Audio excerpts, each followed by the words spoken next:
आणि आता महत्त्वाच्या बातम्या आपण पाहूया। एकनाथ शिंदे आज वर्षा निवासस्थान सोडण्याची शक्यता। उपमुख्यमंत्री शिंदेंचं अजूनही वर्षा निवासस्थानामध्येच वास्तव्य। महाराष्ट्र एकीकरण समितीच्या कार्यकर्त्यांना कर्नाटक पोलिसांनी ताब्यात घेतलं। 100हून अधिक कार्यकर्त्यांवर मरिहाळ पोलीस ठाण्यामध्ये कारवाई होणार। ठाकरे गटाच्या नेत्यांना बेळगावच्या दिशेने जाताना अडवलं। महाराष्ट्र कर्नाटक सीमेवर दोन्ही राज्यांच्या पोलिसांचा बंदोबस्त। राज्यपालांच्या अभिभाषणावर ठाकरे गटाचा बहिष्कार। बेळगाव प्रश्नावरून ठाकरे गटाची भूमिका। कर्नाटक सरकार अन्याय करत असल्याचा सुनील प्रभू यांचा आरोप।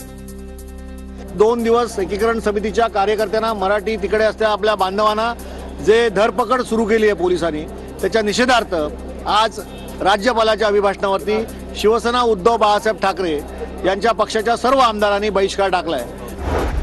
विधान भवनाच्या पायऱ्यांवर ठाकरे गटाचं आंदोलन। बेळगावच्या मुद्द्यावरून ठाकरे गटाची घोषणाबाजी।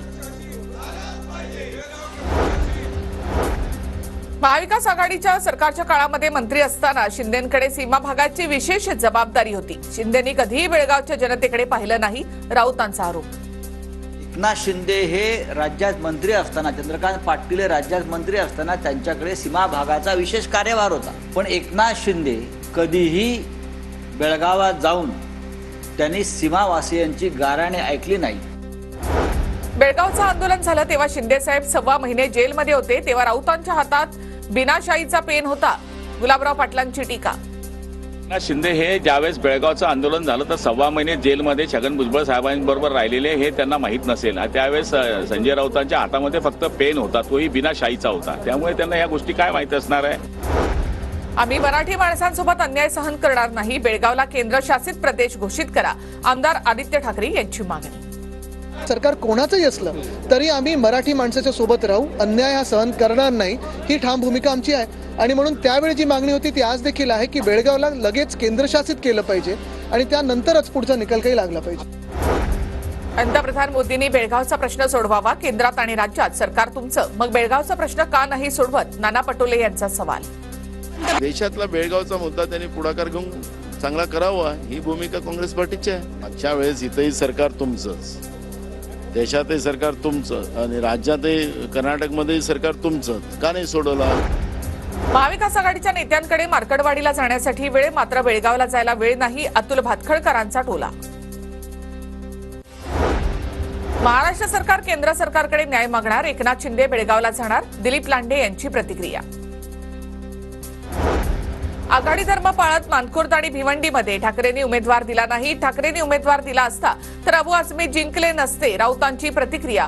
तर महाराष्ट्रातील सपा नेत्यांच्या भूमिकेसंदर्भात अखिलेश यादव यांच्याशी चर्चा करणार, राऊतांची माहिती। मानखुर्दला किंवा भिवंडी भागामध्ये जो आमचा उमेदवार, त्यांचा उमेदवार होता रईस शेख, जे जिंकले, तिथे शिवसेनेनं उमेदवार उभे केले नाहीत। जर आम्ही उमेदवार उभा केला असता तर अबू आझमी विजयी होऊ शकले नसते, हे त्यांनाही माहिती आहे। आघाडीतील मित्रपक्षांबाबत कुणी काही बोलू नये। रईस शेख अबू आझमींवरील टीकेनंतर आव्हाडांचं विधान। कोण काय म्हणतं याला जास्त महत्व अलायन्स मध्ये आता तरी देऊ नये। ज्यांना म्हणायचे ते 3च माणसं आहेत, राहुल गांधी, शरद पवार आणि उद्धव ठाकरे। या तिघांनी काही म्हटलं तर त्याचा विचार केला जाईल। अलायन्स पार्टनर्सच्या बाबतीत कधीही काही बोलू नये। भाजपसोबत आम्ही कधीही जाणार नाही, आम्ही स्वतंत्र काम करणार, अबू आझमी यांची भूमिका। हिंदुत्व सुटतंय लक्षात आल्यावर ठाकरे गट सपावर बोलायला लागलं। ठाकरे गटाच्या सपा नेत्यांवरच्या टीकेनंतर गुलाबराव पाटील यांचा निशाणा।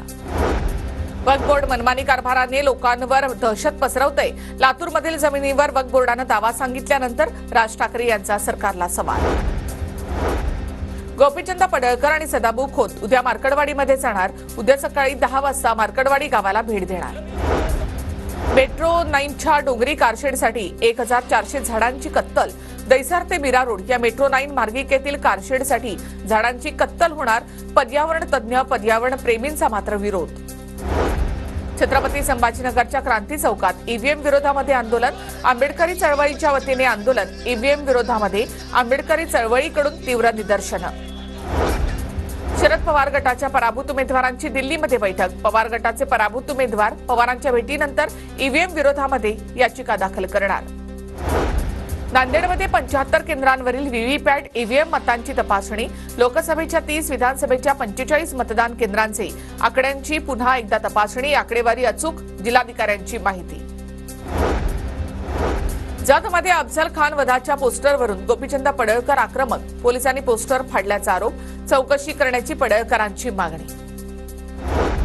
गोपीचंद पडळकर यांनी शरद पवार यांच्यावर बोलू नये. पडळकरांनी धनगर समाजाला आरक्षण कधी मिळणार हे जनतेला सांगावं. सचिन खरात यांची प्रतिक्रिया.